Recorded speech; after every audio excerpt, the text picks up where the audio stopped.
Assalamualaikum warahmatullahi wabarakatuh. Welcome back to Chem Istra Channel. Pada video kali ini kalian akan mempelajari tentang definisi dan tetapan kesetimbangan. Tonton tanpa jeda ya. Assalamualaikum warahmatullahi wabarakatuh. Welcome to Chem Istra Channel. Kali ini kita akan mempelajari materi tentang kesetimbangan ya. Jadi di sini Ibu akan menjelaskan berdasarkan arah yang berlangsung ya, berdasarkan arah berlangsungnya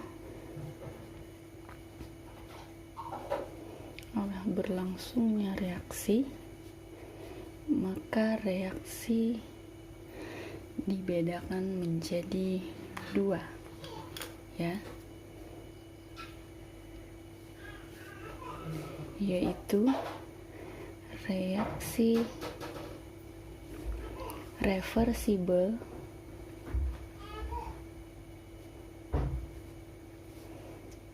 dan reaksi irreversibel.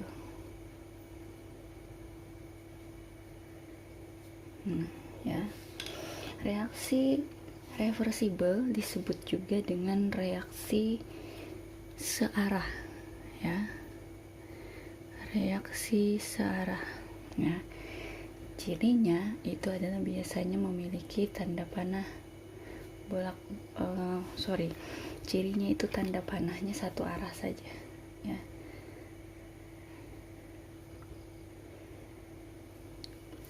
Irreversibel itu tidak searah ya, cirinya adalah tanda panahnya hanya satu saja ya. Kemudian bagaimana dengan yang namanya reaksi kesetimbangan ya?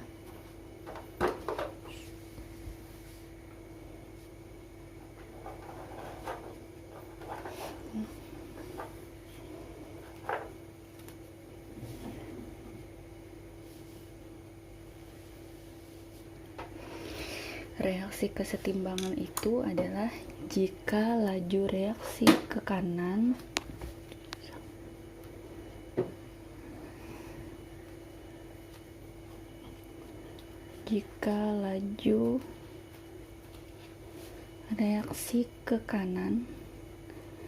itu sama dengan laju reaksi ke kiri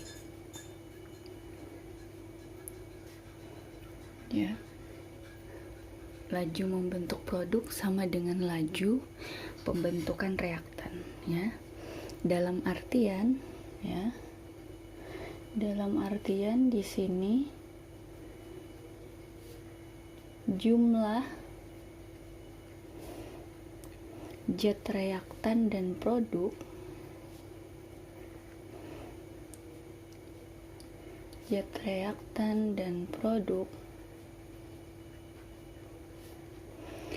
pada saat kesetimbangan ya,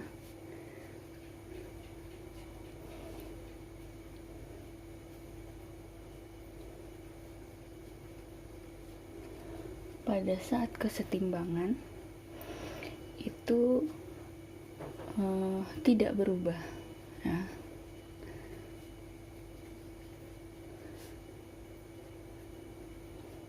Tidak berubah. Jadi ketika laju reaksi ke kanan sama dengan laju reaksi ke kiri dan jumlah reaktan dan produk pada saat terjadi kesetimbangan berlangsung itu dia tidak berubah ya. Nah, selama apa? Dengan catatan selama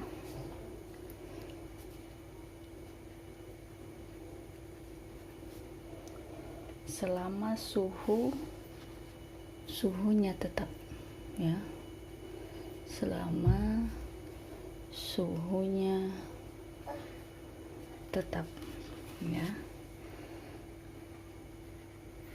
Apalagi ciri dari istimewanya ya, cirinya dari reaksi kesetimbangan ini ya, selain tadi laju reaksi kanan sama dengan laju reaksi kiri, ciri yang berikutnya adalah konsentrasi zat itu tidak berubah, ya. Konsentrasi zat tidak berubah, baik produk maupun reaktan, ya. Kemudian selain itu, reaksi, bagaimana reaksinya? Reaksinya terus-menerus terjadi, ya. Terus-menerus berlangsung. Reaksinya terus-menerus berlangsung, laju ke arah kanan, laju ke arah kiri, ya, secara setimbang. Sehingga reaksi kesetimbangan ini, karena dia terus-menerus terjadi, umumnya bisa juga disebut sebagai reaksi dinamis, ya. Nah, seperti itu. Misalnya di sini ada contoh, ya. Nah, ini contoh reaksi kesetimbangan, ya. A plus B berkesetimbangan membentuk C plus D. Di sini terlihat tanda panahnya, ya. Kemudian ada lagi Fe2O3 ditambah 3CO berkesetimbangan membentuk Fe2O3 berkesetimbangan membentuk plus 3CO berkesetimbangan membentuk 2Fe padat ditambah 3CO2 gas, ya. Sekarang berdasarkan wujud zat yang terlibat, maka kesetimbangan itu terbagi menjadi dua, yaitu kesetimbangan homogen dan kesetimbangan heterogen, ya. Apa bedanya, ya? Kalau kesetimbangan homogen itu hanya ada satu wujud zat yang terlibat, ya, yang terlibat dalam kesetimbangan, ya. Misal di sini Ibu contohkan, ya, 2H2 gas plus O2 gas berkesetimbangan membentuk 2H2O gas, ya. Kita bisa lihat di sini wujudnya adalah semuanya gas, ya. Kemudian kesetimbangan heterogen itu jelas adalah dia ada lebih dari satu wujud zat yang terlibat, ya. Kita bisa lihat pada contoh sebelumnya, ya, ini termasuk kesetimbangan heterogen. Kenapa? Ada wujud padat dan gas, ya. Ada lebih dari satu wujud zat yang terlibat, ya. Kemudian berikutnya kita akan mempelajari tentang harga tetapan kesetimbangan, ya. Oke.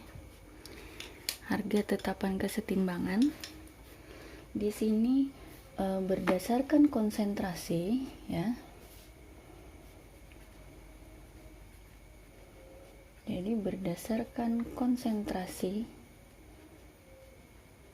tetapan kesetimbangan itu ada yang disebut dengan KC, tetapan konsentrasi, di mana tetapan ini adalah menggambarkan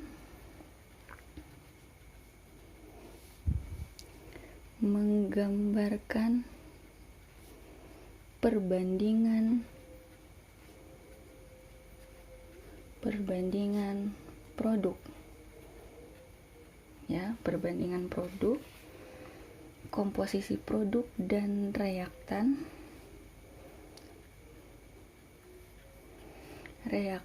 dalam keadaan yang setimbang. Jadi kalau di kimia istilahnya itu adalah setimbang, ya, bukan seimbang, ya. Sini Ibu kasih contoh, ya. Mari kita melihat contoh reaksinya.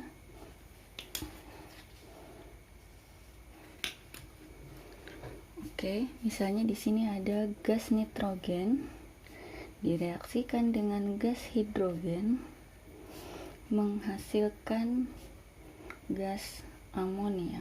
Kalau ibu tanya, ini adalah termasuk kesetimbangan homogen ya, karena semua fasenya adalah gas ya. Jadi bagaimana kita menuliskan KC-nya, harga ketetapan kesetimbangan? Ingat, untuk KC yang ditulis itu adalah hanya fase atau wujud gas dan larutan saja ya. Nah, jadi yang pentingnya di sini ya, yang dituliskan hanya wujud gas dan larutan ya. Bagaimana kita menuliskan nilai KC-nya? Maka pada reaksi kesetimbangan ini, KC adalah perbandingan produk. Karena di sini konsentrasi, maka kita tuliskan konsentrasi pakai kurung ya, NH3. Nah, dipangkatkan dengan koefisiennya adalah 2 ya, karena ini dia semua gas, berarti kita bisa pakai ya konsentrasi N2 pangkat 1 tidak perlu ditulis, dikali konsentrasi H2 dipangkatkan 3 ya. Inilah penulisan KC ya, untuk penulisan KC. Sekarang kita lihat nilai KC itu sendiri ya. Nilai KC itu nanti dia ada yang bisa lebih dari 1 atau nilai KC yang kurang dari 1 ya. Sekarang kita lihat ya, bagaimana jika KC-nya itu lebih dari 1 ya. Jika KC lebih besar dari 1, maka apa ya? Maka hasil yang terbentuk atau produk yang terbentuk,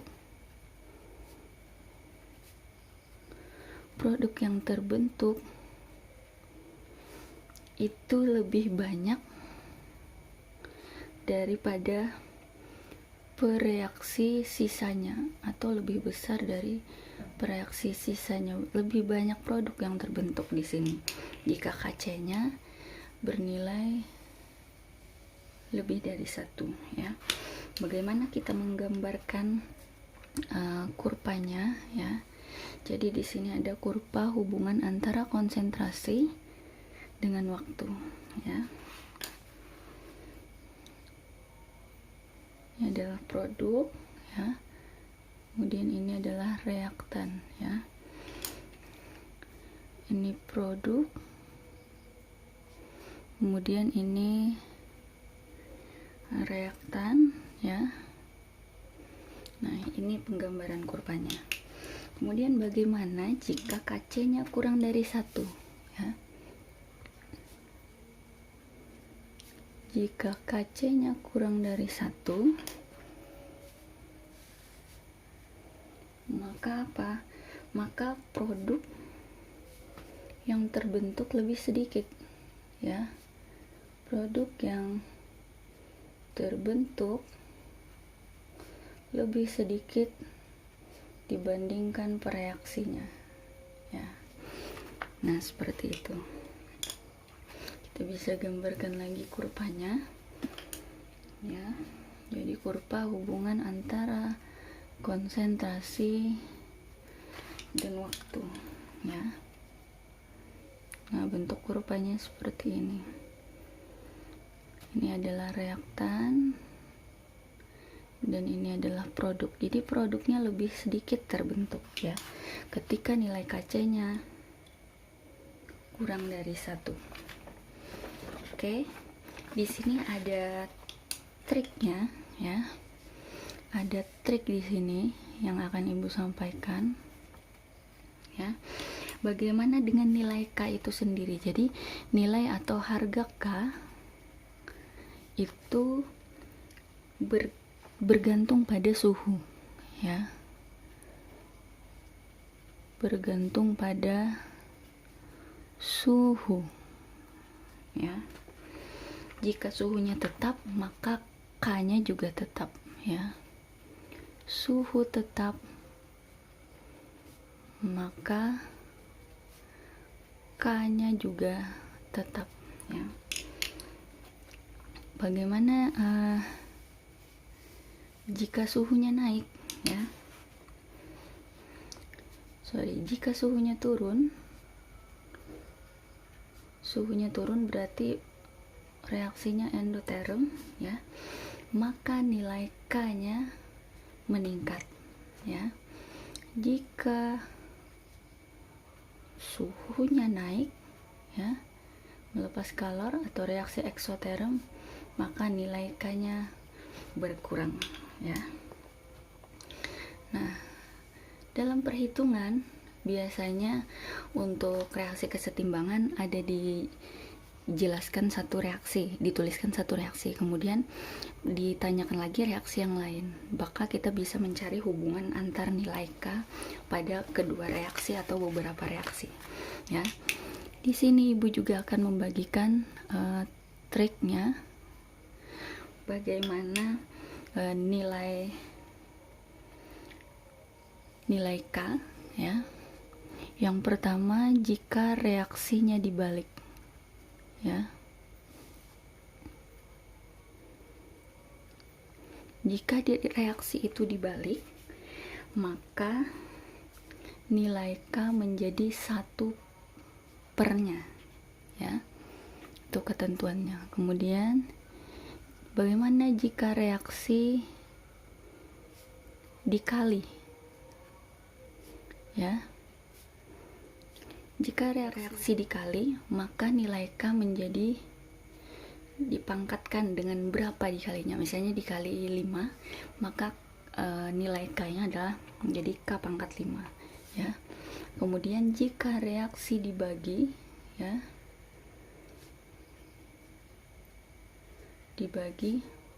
maka nilai K menjadi diakarkan ya. Kemudian jika reaksi dijumlahkan,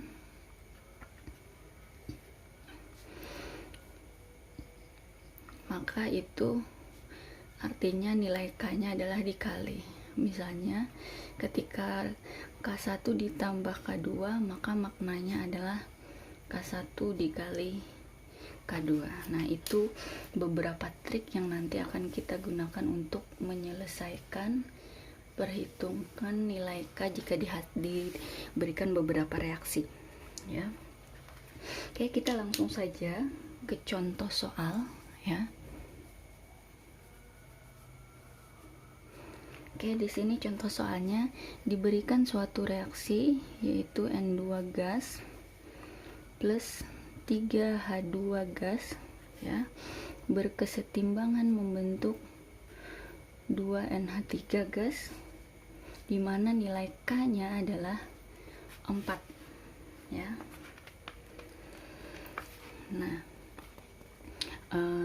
pertanyaannya adalah tentukan nilai K ya.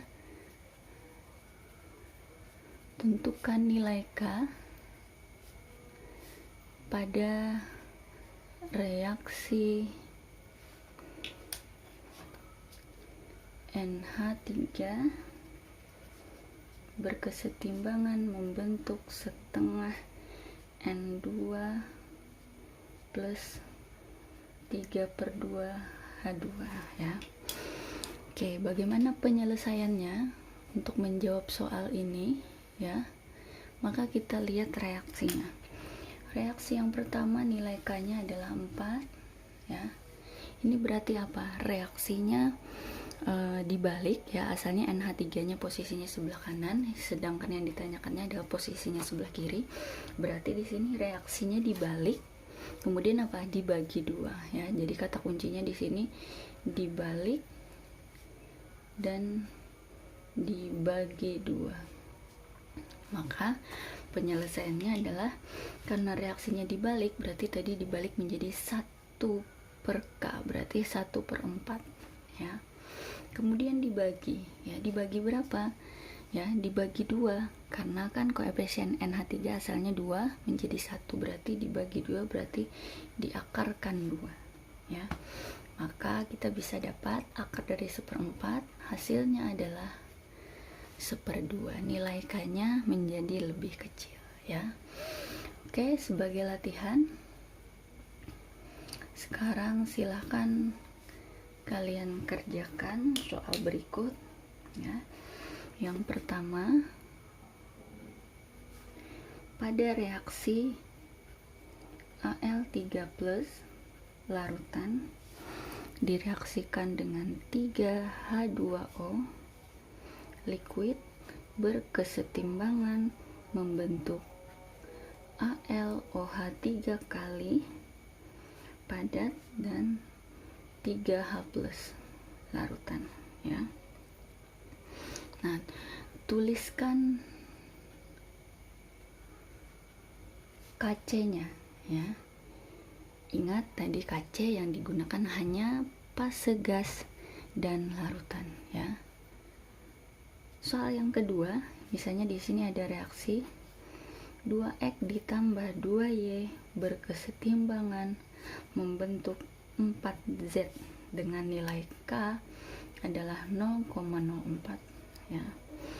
Tentukan nilai K jika reaksinya menjadi 2Z berkesetimbangan membentuk X plus Y ya. Berapa nilai K-nya? Oke. Soal yang ketiga, tentukan harga K ya untuk reaksi. Di sini ada reaksi 2SO2 gas plus O2 gas berkesetimbangan membentuk 2SO3 gas dengan nilai K adalah 64 ya. Tentukan nilai K-nya jika reaksinya menjadi SO3 gas berkesetimbangan menjadi SO2 gas plus setengah O2 gas. Berapa nilai K-nya? Oke. Mungkin untuk definisi tetapan kesetimbangan silahkan kalian pelajari pada video kali ini. Tetap semangat. Ibu akhiri, assalamualaikum warahmatullahi wabarakatuh.